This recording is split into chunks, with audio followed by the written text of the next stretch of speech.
മാധവാ പീതാംബരാ ഞാൻ നിന്നെ ഓർക്കുന്നിതാ. ഹേ മാധവ മധുമാസ ചന്ദ്ര നോവും ഹൃദയം അറിയുന്നില്ലേ. വേനൽ കനവിൽ പെയ്യുന്നില്ലേ. ഹേ മാധവ മധുമാസ ചന്ദ്ര നോവും ഹൃദയം അറിയുന്നില്ലേ.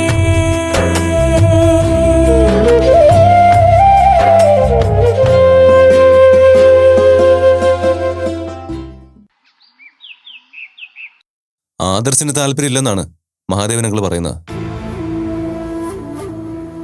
അത് അങ്കിള് പറയാതെ തന്നെ നമുക്ക് അറിയാവുന്ന കാര്യമല്ലേ. ഇതിപ്പോ ആദർശിന് വേണ്ടി സംസാരിക്കാൻ വന്നതുപോലെയാ അങ്കിള് സംസാരിച്ചത്. അങ്കിള് പറയുന്നതിന് ചെവി കൊടുക്കണ്ട. ഏത് കാര്യവും എങ്ങനെ വേണമെങ്കിലും വളച്ചൊടിച്ച് പറയാൻ അങ്കിളിനറിയാം. അങ്കിള് ശരിക്കും വല്ല ജേർണലിസ്റ്റായിട്ട് ജോലി ചെയ്യേണ്ട ആളായിരുന്നു. എന്നാലും എന്റെ സംശയം, ആദർശിന് താല്പര്യമില്ലാതെ വിവാഹം എങ്ങനെ നടത്തുന്ന? നടക്കില്ല എന്ന വിശ്വാസത്തിൽ നമുക്ക് മുന്നോട്ട് പോവാലോ. ആദ്യമേ ഒരു നോ കേട്ടതല്ലേ. അന്ന് ഈ വിവാഹം നടക്കുന്ന ആത്മവിശ്വാസത്തോടെ പറഞ്ഞത് വിസ്മയ തന്നെയല്ലേ. അതെ, ഞാൻ അങ്ങനെ പറഞ്ഞത് എന്റെ സ്നേഹത്തിൽ എനിക്ക് അത്രയും വിശ്വാസമുള്ളതുകൊണ്ടാ. അന്ന് ശ്യാമയുടെ ആലോചന ഉണ്ടായിരുന്നതല്ലേ. അത് രക്തബന്ധം ഉള്ളതിന്റെ പേരിലാ ആദർശേട്ടന്റെ മാൻറ്റിയും വേണ്ടെന്ന് പറഞ്ഞത്. ഒരു ബന്ധു വീട്ടിൽ നിന്ന് ഇനിയും ബന്ധം വേണ്ടെന്ന് പറഞ്ഞ് വിസ്മയുടെ ആലോചനയും ആദ്യം വേണ്ടെന്ന് പറഞ്ഞതാ. പിന്നെ പിന്നെ എങ്ങനെയൊക്കെയോ കറങ്ങി തിരിഞ്ഞ് അമ്മയ്ക്കൊരു താല്പര്യം വന്നിട്ടുണ്ട്. അങ്കിളിന് ഈ കല്യാണം നടക്കുന്നതിൽ ഒരു താല്പര്യവുമില്ല. അതുകൊണ്ട് ആ ഭാഗത്ത് നിന്ന് നല്ല പാര വരും. അതുറപ്പാ. ശ്യാമയെ റിജക്ട് ചെയ്തതിന്റെ വൈരാഗ്യം അങ്കിളിന് നന്നായിട്ടുണ്ടാവും. എന്നാലും അങ്കിള് ഡയറക്റ്റ് പാരയൊന്നും വെക്കില്ല. കാരണം അമ്മയുടെ സ്വഭാവം അങ്കിളിന് നന്നായി അറിയാം. അങ്കിൾ എന്തെങ്കിലും പാര വെച്ചു എന്ന് അമ്മ അറിഞ്ഞ അതോടെ അങ്കിളിന് അമ്മയുടെ മുന്നിൽ വരാൻ പറ്റാതെയാവും. അത് അങ്കിളിന്റെ ജോലിയെയും ജീവിതത്തെയും എല്ലാത്തിനെയും ബാധിക്കും. അതുകൊണ്ട് അങ്കിൾ അണ്ടർഗ്രൗണ്ട് ഓപ്പറേഷൻ എന്തെങ്കിലും നടത്തിയാലേ ഉള്ളൂ. ശ്യാമ പിക്ചറിലില്ലാത്ത സ്ഥിതിക്ക് അങ്കിളിനി ഒരു പ്ലേ നടത്തേണ്ട കാര്യമില്ലല്ലോ. അങ്ങനെ പറയാൻ പറ്റില്ല. ശ്യാമ പിക്ചറിൽ ഇല്ലാന്ന് പറഞ്ഞ് ഉപേക്ഷിക്കാൻ പറ്റില്ല. മനുഷ്യന്റെ മനസ്സ് മാറാൻ അധികം സമയമൊന്നും വേണ്ട. ശ്യാമയൊന്ന് ഇറങ്ങി ആദർശേട്ടനെ കാണാനും അടുക്കാനും ശ്രമിച്ച് അവസാനം അവളെ മതിയെന്നെങ്ങാനും പറഞ്ഞ അതോടെ തീർന്നില്ലേ. ശ്യാമ അങ്ങനൊന്നും ചെയ്യില്ല. അവൾ ഒരാളോട് സംസാരിക്കുന്നത് തന്നെ വളരെ ബുദ്ധിമുട്ടിയാ. അങ്ങനെ ഉള്ളവരെയാ കൂടുതൽ സൂക്ഷിക്കേണ്ടത്. സംസാരം കുറവാണെങ്കിൽ ശ്രദ്ധ കൂടുതലുണ്ടാവും. അവർ പെട്ടെന്ന് മറ്റുള്ളവരുടെ മനസ്സ് വായിച്ചെടുക്കും. ആദർശിന്റെ രീതിയൊക്കെ വെച്ച് അവന്റെ മനസ്സ് വായിച്ചെടുത്തിട്ട് വലിയ കാര്യമൊന്നുണ്ടെന്ന് എനിക്ക് തോന്നില്ല. അവന്റെ മനസ്സിൽ മുഴുവൻ കമ്പനി, ബിസിനസ് മാത്രമേ ഉണ്ടാവൂ. അതുകൊണ്ടല്ലേ അവൻ ആർക്കും പിടിയേരാത്തത്. ഇവൻ ഇത് ആർക്ക് വേണ്ടി ഇനിയും സമ്പാദിക്കുന്നത്? ഉള്ള സമയത്ത് മര്യാദയ്ക്ക് ജീവിതം ആസ്വദിച്ചു കഴിഞ്ഞൂടെ? കമ്പനി വലിയ പ്രശ്നങ്ങളൊന്നും ഇല്ലാതെ ഒരു വശത്തൂടെ വളരുന്നുണ്ടല്ലോ. അങ്ങനെ വളരുന്നത് അമ്മയുടെ ആദർശിന്റെയും കഷ്ടപ്പാടും ദീർഘവീക്ഷണവും കൊണ്ടാ. അല്ലാതെ അവര് ജീവിതം ആസ്വദിക്കാൻ നടന്നിരുന്നെങ്കിലേ കമ്പനിയൊക്കെ പൊളിഞ്ഞ് എപ്പ പാപ്പരായെന്ന് ചോദിച്ചാൽ മതി. ഈ ജോലിക്കാർക്ക് ശമ്പളത്തിൽ മാത്രമേ താല്പര്യം ഉണ്ടാവൂ.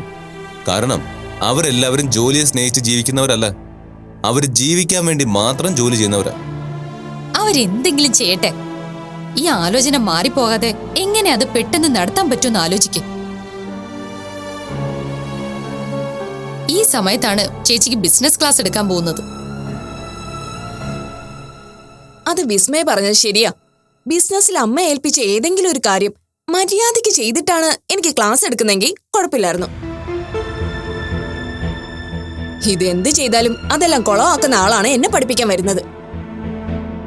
ശരി, ഞാനിനി ഒന്നും പറയുന്നില്ല. നിങ്ങൾ രണ്ടാളും കൂടി എന്താണെന്ന് വെച്ചാൽ തീരുമാനിച്ച് ചെയ്തോ. അങ്ങനെ ഇപ്പൊ ഈഗോ അടിക്കാൻ മാത്രം ഞങ്ങളൊന്നും പറഞ്ഞില്ലല്ലോ. എടി, എനിക്ക് ഈഗോ ഒന്നുമില്ല. ഓ, തീരെയില്ല. അഭിചേച്ചി ഒരു തമാശ പറഞ്ഞതിന് ചേട്ടൻ ഇങ്ങനെ പിണങ്ങാതെ അവിടെ ഇരിക്കേ. ഞാൻ പിണങ്ങിയൊന്നുമില്ല. എനിക്ക് എന്തെങ്കിലും ഒരു അബദ്ധം പറ്റിയ കളിയാക്കാൻ വലിയ മിടുക്കാണ്. പക്ഷെ വിഘ്നേഷ് ചേട്ടനോട് നമ്മൾ എന്തെങ്കിലും പറഞ്ഞാ പിന്നെ ഇങ്ങനെയാവും. ഇരിക്കേട്ടാ. ഇന്ന് നിങ്ങൾ രണ്ടുപേരും കൂടി എന്നെ ടാർഗറ്റ് ചെയ്യാൻ വേണ്ടി ഇറങ്ങിയിരിക്കുകയാണോ? നമുക്കിപ്പോ ഒരു ടാർഗറ്റ് മാത്രമേ ഉള്ളൂ. അത് വിസ്മയുടെ കല്യാണമാണ്. അത് എത്രയും പെട്ടെന്ന് എങ്ങനെ നടത്തിയെടുക്കാന്ന് മാത്രം ആലോചിച്ചാ മതി. അങ്കിള് പറയുന്നൊന്നും കാര്യമാക്കണ്ട. പിന്നെ ആദർശിന്റെ ആറ്റിറ്റ്യൂഡ് പതിയെ മാറുമെന്ന് നമുക്ക് വിശ്വസിക്കാം. അമ്മ എന്തായാലും ആലോചനയുമായി മുന്നോട്ട് പോകാനുള്ള പ്ലാനിലാണ്. നമുക്ക് അമ്മയെ സപ്പോർട്ട് ചെയ്ത് കൂടെ നിൽക്കാം. അതെ, എങ്ങനെയാലും എത്രയും പെട്ടെന്ന് വിവാഹം നടത്തണം.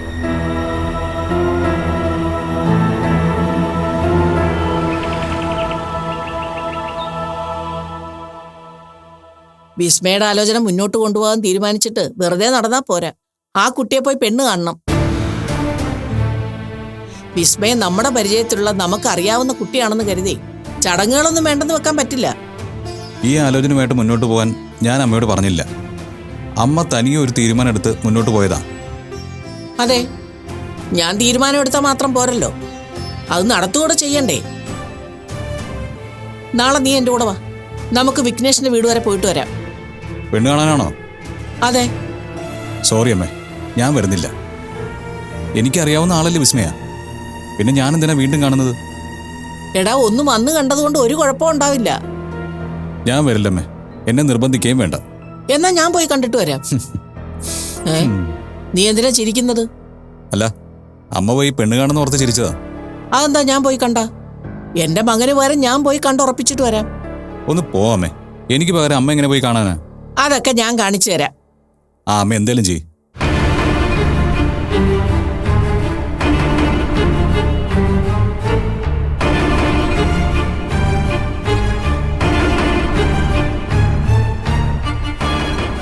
മാധവി, എന്താ നീ ആലോചിക്കുന്നേ? അല്ല, ഞാൻ വിസ്മയുടെ കാര്യം ആലോചിച്ച് നിന്നതാ. ആദർശിനോട് വിസ്മയെ പെണ്ണ് കാണാൻ പോകുന്ന കാര്യം പറഞ്ഞപ്പോ അവൻ എന്നെ കളിയാക്കുന്ന പോലെ ചിരിച്ചിട്ട് പോയി. അതെന്താ? അവന് വരാൻ താല്പര്യമില്ല. അവൻ പെണ്ണ് കാണാതിരുന്ന നമ്മൾ ഈ ആലോചന ഇവിടെ വെച്ച് നിർത്തുമെന്ന് കരുതിയിട്ടായിരിക്കും. അവന് താല്പര്യമില്ലാത്ത കല്യാണം ആലോചിച്ചാലും അത് നടത്താൻ പറ്റില്ലല്ലോ. എന്നാൽ ഇവൻ ഇങ്ങനെ തുടങ്ങിയാൽ എന്ത് ചെയ്യും ചേച്ചി? അവന്റെ മനസ്സിലുള്ള എന്താണെന്ന് തുറന്നു പറഞ്ഞാൽ എന്തെങ്കിലും ഒരു പരിഹാരം കണ്ടുപിടിക്കായിരുന്നു. ഇത് പ്രശ്നം എന്തെന്നറിയാതെ നമ്മൾ വിഷമിച്ചു പോവുകയുള്ളൂ. അതെ. തൽക്കാലം വിസ്മയുടെ ആലോചന മുന്നോട്ട് പോട്ടെ. അപ്പൊ ആദർശ് എന്താ പറയുന്നതെന്ന് നോക്കാം. ഇതിനൊക്കെ വിസ്മയം നിന്ന് തരുമോ? ആ കുട്ടിക്കൊരു മനസ്സില്ലേ? കല്യാണമെന്ന് പറഞ്ഞ് മോഹിപ്പിച്ച് വേഷം കെട്ടിച്ചിട്ട് അവസാനം ആദർശ് പറ്റില്ലാന്നെങ്ങാനും പറഞ്ഞാ പിന്നെ എന്തു ചെയ്യും? ഞാനത് വിസ്മയോട് സംസാരിക്കാൻ ചേച്ചി. ഇവൻ സമ്മതിച്ചാ നമുക്ക് വിസ്മയെ കൊണ്ട് തന്നെ കല്യാണം കഴിപ്പിക്കാം. അല്ലെങ്കിൽ അവൻ കാരണം പറയണം. അത് പരിഹരിച്ച് മറ്റേത് വിവാഹം വേണേലും നടത്താം. വിസ്മയ്ക്ക് സമ്മതമാണെങ്കിൽ ആ രീതിക്ക് മുന്നോട്ട് പോകാം. പക്ഷേ ഒരു കാരണവശാലും ആ കുട്ടിയുടെ കണ്ണീര് വീഴുന്ന അവസ്ഥ ഉണ്ടാവരുത്. അത് മാധവി ശ്രദ്ധിച്ചോണം. അത് ഞാൻ നോക്കിക്കോളാം. എങ്കിൽ അങ്ങനെ തന്നെ ആവട്ടെ.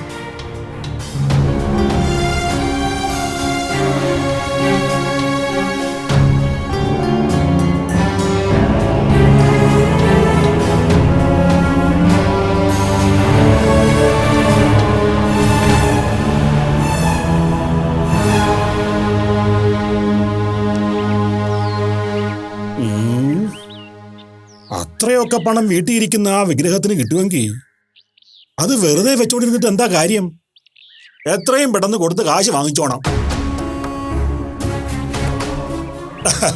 കൈ കാശ് വന്നാലേ നീ ആഗ്രഹിക്കുന്ന പോലെ ഒരു ജീവിതം കിട്ടുമല്ലോ. 1-2 അല്ല, 10 കോടി രൂപയുടെ ഇടപാടാ. അവര് പറ്റിച്ചാ നമുക്കൊന്നും കിട്ടില്ല. അങ്ങനൊന്നും പറ്റിക്കില്ലാന്ന് ഞാൻ പറഞ്ഞിട്ട് ഇവന് വിശ്വാസമാവുന്നില്ല. സൂരജ് പറയുന്നതിലും കാര്യമുണ്ട്. കാശിന്റെ കാര്യത്തിൽ ഒരുത്തനെയും വിശ്വസിക്കാൻ പറ്റില്ല. കൈ കാശ് കിട്ടുമ്പോ ആദർശവും സത്യസന്ധതയൊക്കെ കാറ്റി പറക്കും. അല്ലെങ്കിൽ തന്നെ ഇത്തരം കള്ളപ്പണി ചെയ്ത് നടക്കുന്നവർക്ക് എന്ത് സത്യസന്ധത കിട്ടാനാ? അതാ ഞാൻ മുത്തശ്ശൻ കൂടി നമ്മളോടൊപ്പം വേണമെന്ന് പറഞ്ഞത്. പ്രായമുള്ള ഒരാൾ നമ്മുടെ കൂടെ ഉണ്ടെങ്കിലേ അവര് ഞങ്ങളെ അത്ര നിസ്സാരമായിട്ട് കാണില്ല. എടാ, അവരൊക്കെ വൻ ടീമായിരിക്കും. ഞാൻ കൂട്ടിയാ കൂടുവോന്ന് അറിയില്ല. എന്നാലും വായി നാക്കല്ലേ ഉള്ളത്.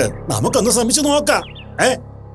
അല്ല, നിന്റെ കൂടെ വേറൊരു പയ്യനുണ്ടായിരുന്നല്ലോ, അവനോടെ പോയി? അത് അവനൊരു ജോലി കിട്ടി. അവന് ജോലിയോ? അതെ, അവൻ ഈ പാർട്ടി പരിപാടിക്കും പോസ്റ്റർ ഒട്ടിക്കാനൊക്കെ പോവായിരുന്നു. ആ കെയർ ഓഫിൽ ഒരു താൽക്കാലിക ജോലിക്ക് കയറി പറ്റിയിട്ടുണ്ട്.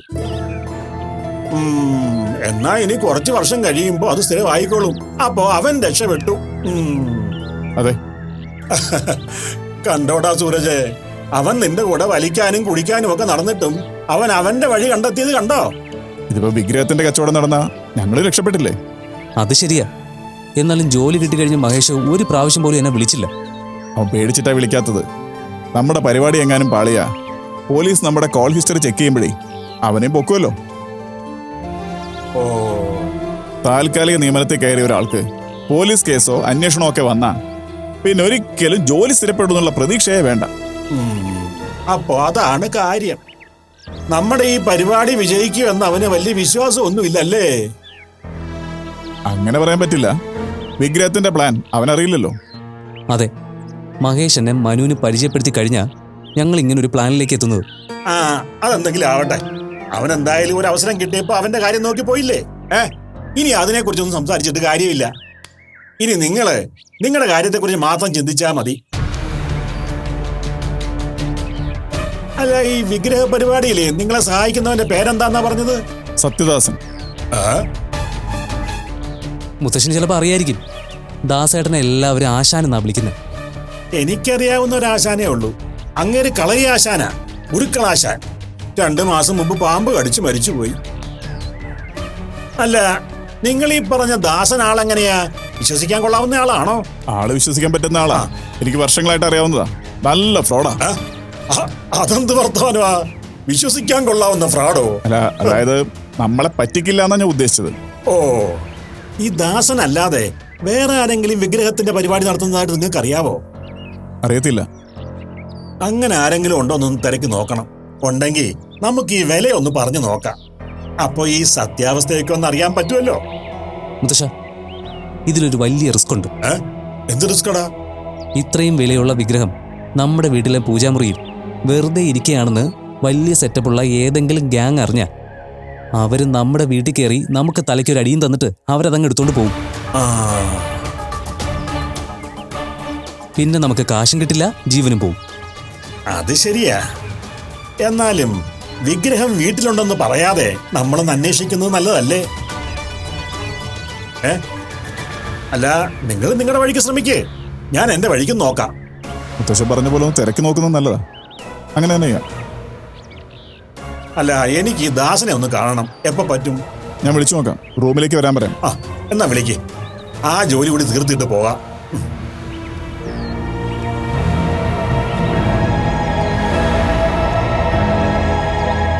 ഹലോ.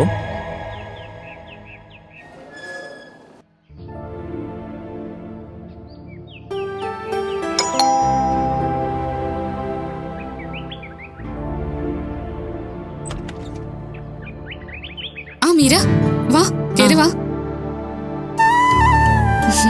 ഇരിക്ക്. അമ്മേ, എന്തൊക്കെയുണ്ട് വിശേഷം? സുഖം. ആന്റി ഇരിക്കും മോളെ. ആരാ ഈ സമയത്ത് വന്നെന്ന് ഞാൻ ഓർത്തു. വീട്ടിലെല്ലാവർക്കും സുഖമല്ലേ മോളെ? അതെ ആന്റി. കല്യാണമൊക്കെ ആയെന്ന് കേട്ടു. ഒരാള് വന്ന് കണ്ടുവന്നേ ഉള്ളൂ, അല്ലാതെ ഉറപ്പിച്ചിട്ടൊന്നുമില്ല. പയ്യൻ ഡോക്ടറല്ലേ? ഹരി സ്വന്തം റൂട്ട് തന്നെ അങ്ങ് പിടിച്ചല്ലേ? എത്ര ഡോക്ടർമാരെ കാണാൻ കാത്തു നിന്നാ ഹരി ജോലി ചെയ്തത്. ഇനി സ്വന്തമായൊരു ഡോക്ടർ വീട്ടിലിരിക്കട്ടെ എന്ന് കരുതി കാണുമല്ലേ? മോളുടെ ജോലിയൊക്കെ എങ്ങനെയുണ്ട്? കുഴപ്പമില്ല ആന്റി. ദേവ ബിൽഡേഴ്സിലല്ലേ? അവിടെ എന്ത് കുഴപ്പമുണ്ടാവാനാ അല്ലേ? അല്ല, ഇതിപ്പോ ഞാൻ തന്നെയാണല്ലോ എല്ലാം ചോദിച്ചുകൊണ്ടിരിക്കുന്നത്. മീരൊന്നും പറയുന്നില്ലല്ലോ. മീരയ്ക്ക് എന്തെങ്കിലും പറയാൻ അമ്മ ഒരു അവസരം കൊടുത്തിട്ട് വേണ്ടേ പറയാൻ? ഓ, ഇപ്പൊ അങ്ങനെയായോ? മീരെ, ഇവരെല്ലാം കൂടി ഞാനൊരു നോൺ സ്റ്റോപ്പ് വായാടിയാണെന്ന് വരുത്തി തീർക്കാനുള്ള ഗൂഢാലോചനയാ. അതിപ്പോ ഞങ്ങള് വരുത്തി തീർക്കുന്നതാണോ ശരിക്കും സത്യമാണോ എന്ന് അമ്മയോട് സംസാരിക്കുന്നവർക്കറിയാലോ, അല്ലേ മീരെ? അങ്ങനെ തോന്നുന്നുണ്ടോ മീരെ? ഇവള് പറയുന്ന പോലെയാണോ ഞാൻ? മീര വന്നു കയറിയപ്പോഴേ അമ്മ അവളെ ടെൻഷനിലാക്കാതെ മീരയ്ക്ക് കുടിക്കാൻ എന്തെങ്കിലും എടുക്ക്. ലൈം ജ്യൂസ് എടുക്കട്ടെ? അതോ ചായ വേണോ? ലൈം മതി. ഞാനിപ്പോ എടുക്കാം. കുറച്ച് കഴിഞ്ഞ് മതി ആന്റി. ഞാൻ മുത്തശ്ശി ഒന്ന് കണ്ടിട്ട് വരാം. എന്നാലും ഞാൻ എടുക്കാം. അപ്പൊ മുത്തശ്ശിയെ കാണാനുള്ള വരവാ, ഞങ്ങളാരെയും കാണണ്ടല്ലേ? അങ്ങനെയല്ല, ഇവിടെ വരുമ്പോ എല്ലാരെയും കാണാമല്ലോ. ആ അതൊക്കെ പോട്ടെ.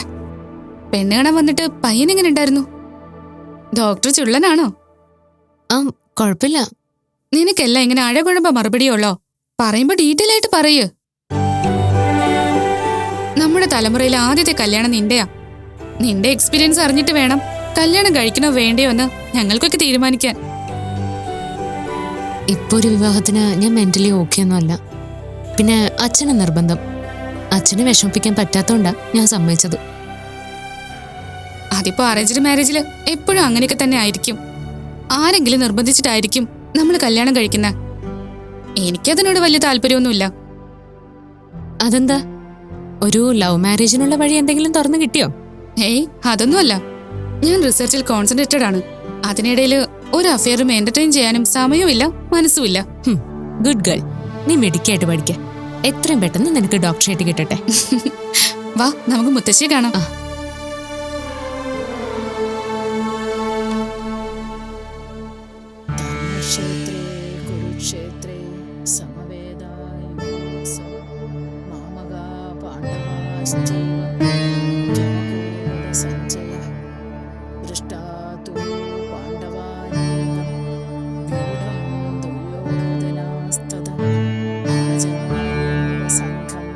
മുത്തശ്ശി, മുത്തശ്ശിക്ക് ഒരു ഗസ്റ്റ് ഉണ്ട്.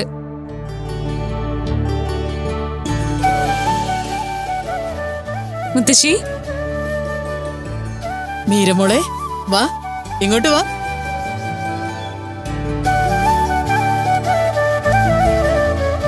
മോളെ, ഓ, മുത്തശ്ശിക്ക് ഏറ്റവും ഇഷ്ടമുള്ള കൊച്ചുമോളെ അടുത്ത് കിട്ടി. ഇനി നമുക്കൊന്നും ഇവിടെ ഒരു വിലയില്ലല്ലേ? നീ ഒന്ന് പോടി അവിടുന്ന്. ദേ, എനിക്ക് നിങ്ങൾ എല്ലാവരും ഒരുപോലെ തന്നെയാ. പിന്നെ മീരമോളെ ഇടയ്ക്കൊക്കെ അല്ലേ അടുത്ത് കിട്ടൂ. അപ്പോ കാത്തുവെച്ച വാത്സല്യങ്ങളെല്ലാം ഒരുമിച്ച് കൊടുക്കുമ്പോ നിനക്കൊക്കെ കുശുമ്പ് തോന്നുന്നതാ. അതൊന്നുമല്ല, മീരയെ 4-5 വയസ്സുവരെ മുത്തശ്ശിയല്ലേ വളർത്തിയത്. അതിന്റെ ഒരു ഇഷ്ടക്കൂടുതൽ ശരിക്കുണ്ട്. അതൊന്നും സമ്മതിച്ചു തരില്ലെന്ന് മാത്രം, അല്ലേ മീരെ? അത് വേണമെങ്കിൽ ഞാൻ സമ്മതിക്കാം. മുത്തശ്ശിക്ക് എന്നെ ഏറ്റവും കൂടുതൽ ഇഷ്ടമെന്ന് കേൾക്കാനേ എനിക്കിഷ്ടം. എന്നാ ഇഷ്ടക്കാർ രണ്ടുപേരും കൂടി സംസാരിച്ചിരിക്കുക. ഞാൻ പോയേക്കാം. ആ മീരെ, ഞാൻ റൂമിലുണ്ടാവും. പോകുന്നതിന് മുന്നേ അങ്ങോട്ട് വരുമല്ലോ അല്ലേ? വരാം. ശരി. എന്തൊക്കെയുണ്ട് മോളെ വിശേഷം? കുഴപ്പമില്ല മുത്തശ്ശി.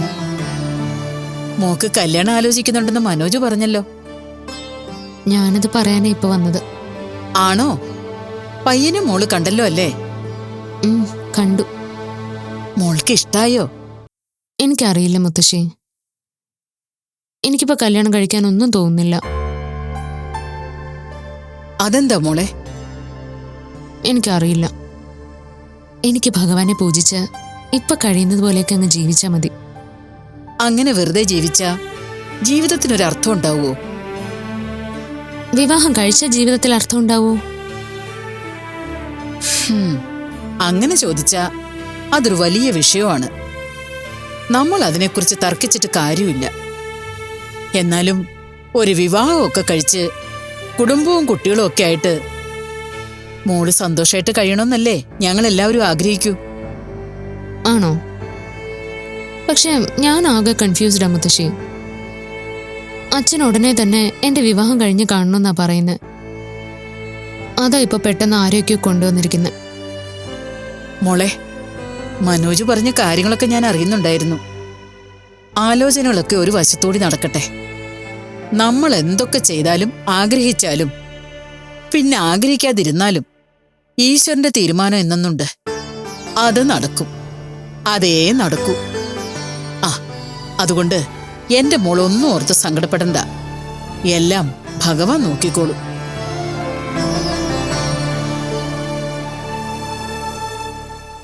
സാർ ഇങ്ങനെയൊക്കെ പറയുന്നത് വലിയ കഷ്ടമാണ്. ഇതൊന്നും എന്നെ കൊണ്ട് പറ്റുന്ന കാര്യങ്ങളല്ല സർ. ഒരുപാട് ആഗ്രഹത്തോടു കൂടിയാ ഞാൻ PhD ചെയ്യാൻ തീരുമാനിച്ചത്. സാർ ഇങ്ങനെയൊക്കെ പറയാൻ തുടങ്ങിയാ എനിക്കിത് അവസാനിപ്പിക്കേണ്ടി വരും. അങ്ങനെ സംഭവിച്ചാ ഞാൻ പിന്നെ ജീവിച്ചിരിക്കില്ല.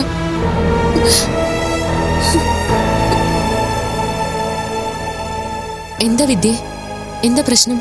ഏയ് ഒന്നുമില്ല, ഞാൻ വെറുതെ. എന്താണെങ്കിലും നീ എന്നോട് പറ. ആരും അറിയാതെ സങ്കടങ്ങളെല്ലാം ഉള്ളിൽ വെച്ച് നടന്നിട്ട് ഒരു കാര്യമില്ല. എന്ത് പ്രശ്നമാണെങ്കിലും അതിന് സൊല്യൂഷൻ ഉണ്ടാവും. നമുക്കത് കണ്ടുപിടിക്കാലോ. ആദ്യം പ്രശ്നം എന്താന്ന് നീ പറ. അത്